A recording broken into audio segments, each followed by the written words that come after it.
cari amici. Eh bien, aujourd'hui, avec moi, deux grands garçons, enfin au moins un grand garçon et un garçon un peu plus chauve, sicilien d'origine, français mais d'origine italienne.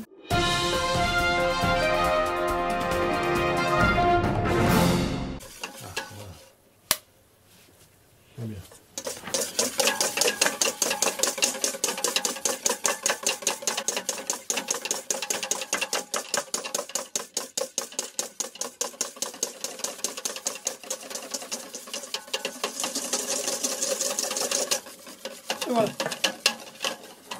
Alors nous allons assembler maintenant le tiramisu. Donc Thomas il a monté donc les jaunes d'œufs avec le sucre monté à ruban. Donc c'est une texture assez aérée d'un sabayon, hein, parce que des jaunes d'œufs avec du sucre c'est un sabayon.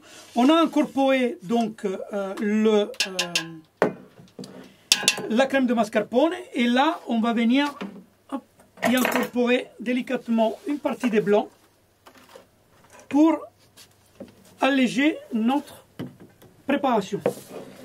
Pendant ce temps-là, je vais imbiber nos deux biscuits cuillères dans le café et les disposer au fond de l'assiette.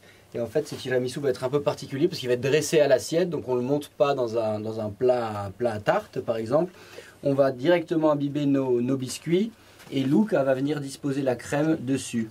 Donc l'intérêt, c'est d'imbiber le biscuit ma non troppo, comme on dit nous, et pour qu'il ait le goût du café, mais qu'il garde sa texture, qu'il garde quand même une certaine texture. Donc on le passe juste un aller-retour dans le café. On vient le disposer au fond, idem avec notre deuxième. Donc vous voyez, je fais un côté puis l'autre, qui soit imbibé mais sans excès.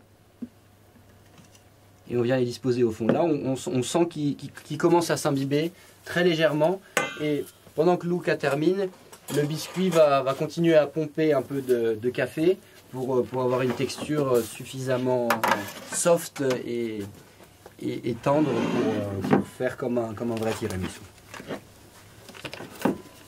Donc là, je viens disposer donc la crème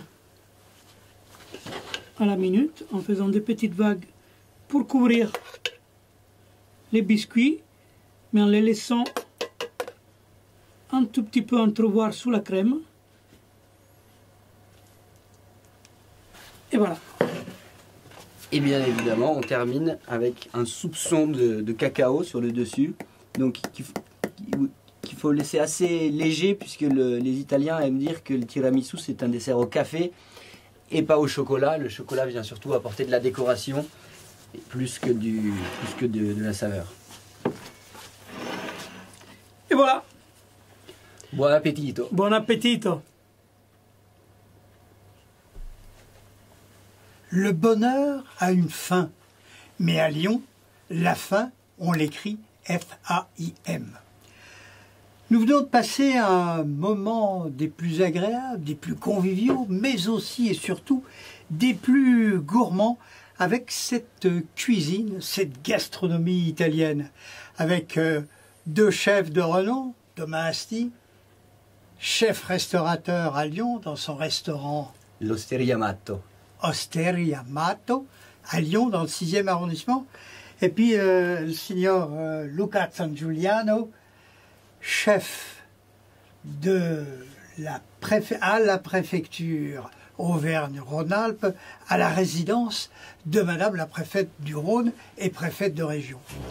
Alors, chers amis, parlez-nous un petit peu en résumé de ce que vous nous avez concocté, de ce que vous avez réalisé, et puis quel est votre mot de la fin, FAIM. Thomas? Eh bien, nous avons réalisé, je vais parler un peu pour Luca et moi, nous avons réalisé que des recettes traditionnelles italiennes que nous avons fait dans les règles de l'art.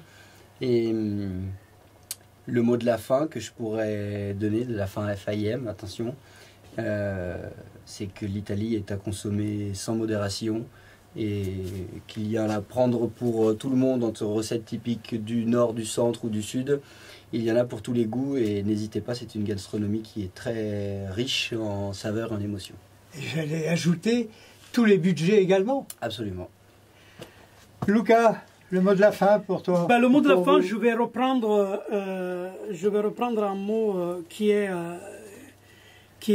assez connu, qui est de Brian Savarin, qui est que en fait l'Italie est un peu à l'image de cette phrase de Brian Savarin, qui est que quand on reçoit quelqu'un dans sa maison, sous son toit, on s'occupe de son bonheur jusqu'à qu'il y soit.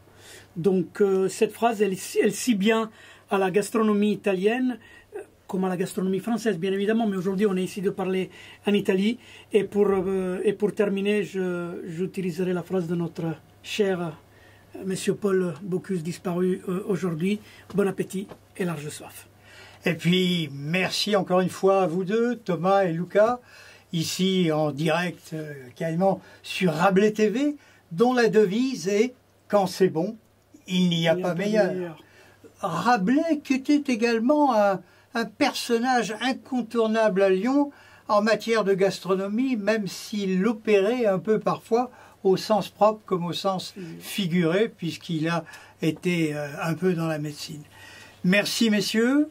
Merci Michel. Merci à vous Michel. À bientôt dans nos studios de Rabelais TV. Merci à nos amis italiens, la Chambre de commerce italienne pour la France à Lyon. Parlons également du consulat italien à Lyon et la Chambre de commerce, citons deux noms, son secrétaire général, Annibale Fracasso, et également son président, Igor Stamboulian. Ciao, grazie mille. Ciao, Grazie mille. Merci messieurs. Merci à toi.